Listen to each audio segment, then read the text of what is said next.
Let's start with the question. The question says a sum of money is accumulating at CI at a certain rate of interest. If SI instead of compound were reckoned, then interest for first 2 years would be diminished by let me change the color.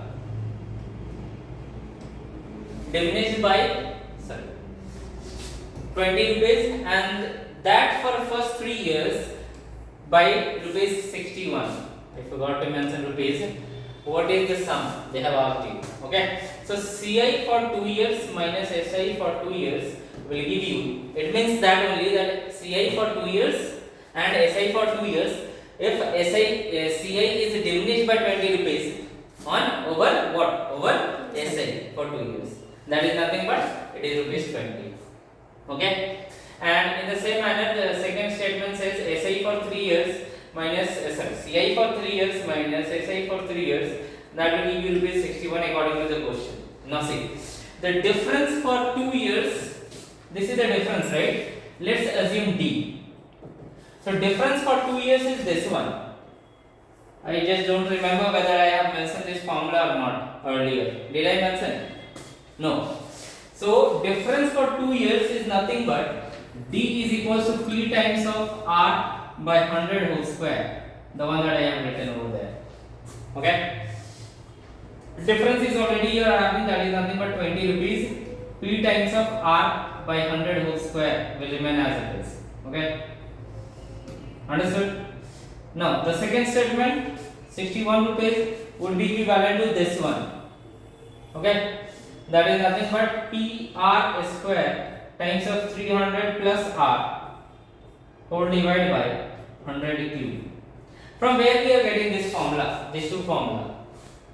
Simply find out the SI, simply find out the CI for 2 years. You have the formula, just find out the difference between the two. You will directly reach to this formula. Okay? In the same manner, find SI for 3 years, find CI for 3 years, again take the difference of the two. You will reach to this formula. Okay? But at the time of the exam, you won't be deriving the formula. Okay, so it is better to remember this formula directly. At home you can try deriving this formula, whether you are getting this formula or not. Now see, as you can observe, this P by, like this can be written as P times of R square by 100 square, right? I can write it on that one, correct? And if I substitute PR square by 100 square as 20, right? Can I substitute that? PR square by 100 square is nothing but 20. So I am just substituting PR square by 100 square. Since it is having 100 cube, so what I am left with, 61 is equals to 20 by 100, right? That times of 300 plus R. 300 plus R. From here you will be able to calculate R, I guess, whole divided by 5. So the value of R is 5 ones are 5, 6 5s are 30. So 305 minus 300 is 5. So R is 5%. For calculating P, you can substitute over here only. Will I change the page or you are able to understand? Change it. Okay, so let's change the page. So what it was saying?